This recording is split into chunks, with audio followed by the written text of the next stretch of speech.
మీ business ఏదైనా మీ ఊర్లో promotion చేయాలంటే అది సుమన్ టీవీతోనే సాధ్యం. ఇప్పుడే సంప్రదించండి. శుక్రారిష్టేతు సంప్రాప్తే శుక్రపూజాంచ కారయేత్ శుక్రధ్యానం ప్రవక్ష్యామి పతి పత్ని కలత్ర పీడ ఉపశాంతయే. శుక్రుడు ఎక్కడ అధిపతి అంటే భార్యాభర్తల మధ్య ప్రేమానురాగాలు ఉంటాయా, ఆ ప్రేమానురాగాల మీద అధిపతి శుక్రుడు. ఆ శుక్ర యోగానికి అధిపతి, మనిషికి యోగాధిపతి శుక్రుడు అంటారు. యోగాలు ఏముంటాయి మనిషికి? 3 యోగాలు ఉంటాయి. ఏంటి ఆ 3 యోగాలు? ధనయోగము, రాజయోగము, దాంపత్య యోగము. ఈ 3 యోగాల మీద అధిపతి శుక్రుడు అన్నమాట. సమాజంలో చూస్తూ ఉంటాం, అందరికీ పెళ్ళి అవుతుంది. పెళ్ళైన తర్వాత కలిసి ఉండేవాళ్ళు, శుక్రుడు నీచ స్థానంలో ఉన్న వాళ్ళకి పెళ్ళి అవుతుంది, శుక్రుడు మధ్యస్థానంలో ఉన్న వాళ్ళకి పెళ్ళి అవుతుంది, శుక్రుడు ఉన్నతమైన స్థానంలో ఉన్న వాళ్ళకి పెళ్ళి అవుతుంది. ఈ ముగ్గురిని మనం ముందు తీసుకుందాం.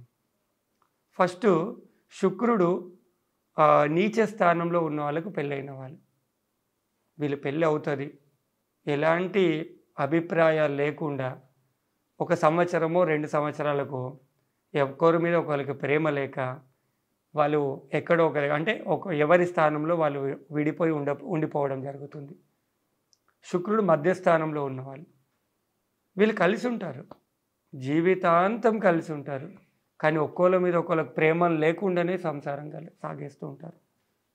ఉన్నారా? సమాజాన్ని చూడటానికే భార్యాభర్తలు, కానీ ఒక్కోళ్ళ మీద ఒకళ్ళకి ఎలాంటి అభిప్రాయం ఉండదు, ఎలాంటి ప్రేమలు ఉండదు. ఇంకొకళ్ళు ఉన్నారు, ఇందులో 3%, ఒక 30% నీచ స్థానంలో ఉన్నాడు, 30% విడిపోతున్నారు. ఇప్పుడు చూస్తూ ఉన్నాం కదా సమాజంలో, అరే విడిపోయిన వాళ్ళని పెళ్ళయింది, విడిపోయింది, ఒక ఎక్కడోళ్ళు అక్కడ ఉన్నారు. ఇంకో 30%, 33%, ఇంకో 33% వాళ్ళు ఎలా ఉన్నారు? కలిసే ఉన్నారు, సమాజానికి మాత్రమే భార్యాభర్తలు, కానీ వీళ్ళకి ఒక్కోళ్ళకి ఎలాంటి ప్రేమలు అనేటివి ఉండవు. ఇంకో 33% ఉన్నారు, వాళ్ళు శుక్రానుగ్రహస్తులు. పూర్వకాలంలో ఎలా ఉండే అంటే మామూలుగా ఒకళ్ళు పొడుగ్గా ఉంటే ఒకళ్ళు పొట్టిగా ఉంటుండే, ఒకళ్ళు నల్లగా ఉంటే ఒకళ్ళు తెల్లగా ఉంటుండే, కానీ అన్యోన్యమైన సంసారంతో 10 మంది పిల్లలను కన్నారు, మంచి సంసారాన్ని చేశారు.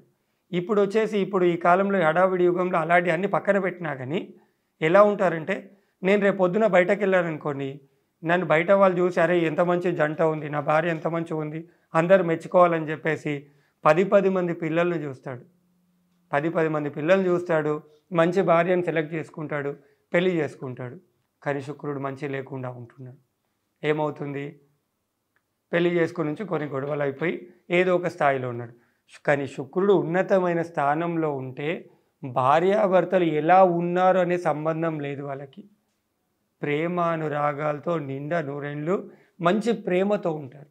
ఆ శుక్రుడు ఇచ్చేది భార్యాభర్తల మధ్యలో ప్రేమానురాగాలు. కాబట్టి ఆ గొడవలు అయినప్పుడు తెలుసుకోవాలి ఏంటంటే, పెళ్ళి అయిన తర్వాత ఇన్ని రోజులు మంచిగానే ఉన్నాం, రోజు మంచి నవ్వుతూ మంచిగానే సంసారం చేశాము, కానీ ఈ మధ్యలో ఎందుకో గొడవలు అవుతున్నాయి. ఆ శుక్ర సంచారంలో మార్పు వచ్చినప్పుడు, శుక్రుడు మంచి స్థానంలో మంచి స్థానంలో లేనప్పుడు ఈ భార్యాభర్తల మధ్యలో చిన్న చిన్న గొడవలు స్టార్ట్ అవుతాయి. అప్పుడు తెలుసుకోవాలి, మన మధ్యలో శుక్రుడు మంచి స్థానం నుంచి వెళ్ళిపోయి చెడు స్థానంలోకి వచ్చినట్టు ఉన్నాడు. ఆ చెడు స్థానంలోకి వచ్చినప్పుడు మనస్పర్ధలు అనేటివి ఏర్పడుతూ ఉంటాయి. అలా మనస్పర్ధలు ఏర్పడినప్పుడు మనం ఏం చేస్తాం? మామూలుగా అలా దాన్ని చూస్తూ ఉండి ఆ మనస్తాపాన్ని ఏర్పరుస్తూనే ఉంచుకుంటాం. కానీ అలా కాదు, చిన్న గొడవలు ఉన్నప్పుడే తెలుసుకోవాలి శుక్రుడి గురించి. ఆ ఇద్దరు భార్యాభర్తలు కూడి ఒక 5 శుక్రవారాలు ఏదైనా అమ్మవారికి ఈ గుడాలు అనేటివి చేస్తారు. మామూలుగా బెబ్బరి గుడాలు కానీ, ఆ తెల్ల బెబ్బరి గుడాలు చేసి ఒక 5 శుక్రవారాలు ఏదో అమ్మవారి ఆలయానికి వెళ్ళి అక్కడ మంచి నివేదన చేసి ఆ ప్రసాదాన్ని ఆ ఇద్దరు భార్యాభర్తలు కలిసి అక్కడ ఉన్న భక్తులకు పంచి కొద్ది ప్రసాదాన్ని ఇద్దరు కూర్చొని ఆ ఇద్దరు కలిసి ఆ కొద్ది ప్రసాదాన్ని స్వీకరించి అలా చేయడం. ఒక 5 శుక్రవారాలు అలా బెబ్బెర్లు అమ్మవారికి నివేదన చేయడం వల్ల భార్యాభర్తల మధ్యలో మంచి ప్రేమానురాగాలు మొదలవుతాయి. దాంతోపాటు అదే శుక్రవారం రోజు తెల్లని వస్త్రాలు లేదా తెల్లని ఆవుకి బెబ్బెర్లు పెట్టడం కానీ ఇలాంటి చిన్న చిన్న రెమెడీస్లు ఎంచుకోవడం వల్ల మనకు ఆ ఉన్న కొద్దిపాటి మనస్పర్ధలు కూడా తొలగిపోయి మళ్ళీ మంచి ప్రేమ అనురాగాలు అనేటివి మొదలవుతూ ఉంటాయి. కాబట్టి శుక్రుడు ఏం కారకుడు? యోగ కారకుడు అని కూడా చెప్పాను. ఇదేంటంటే శుక్రారిష్టేతు సంప్రాప్తే శుక్ర పూజాంచకారే శుక్రధ్యానం ప్రవక్ష్యామి పతి పత్ని పీడోపశాంతి అని చెప్పాను. దాంతోపాటు యోగ కారకుడు కూడా శుక్రుడు. ఏం యోగాలు చెప్పాను? ధనయోగం. ఉన్నత స్థితిలో శుక్రుడు ఉన్నప్పుడు సమాజంలో కనబడే ధనాన్ని ఇస్తాడు. ఏమీ లేదంటే ఉన్న ధనాన్ని కూడా తీసేస్తాడు. ఇక్కడికి వచ్చేసి ఏదో మన ఊర్లోకి వచ్చేసి ధనవంతులు ఎవరంటే ఉంతో కాస్తో మనకు కూడా ధనం ఉంటుంది, కానీ మన పేర్లు చెప్పారు. ఎవరి పేరు చెప్తారు? ఆ ఊర్లో ఎవరైతే ఉన్నతంగా ధన సంపాదనలో ఉన్నారో, ఉన్నతంగా ధనాన్ని అనుభవిస్తున్నారో వాళ్ళ పేర్లు చెప్తారు. బట్ ఆ ధనం, ఉన్నతమైన ధనాన్ని ఇచ్చేవాడు శుక్రుడు.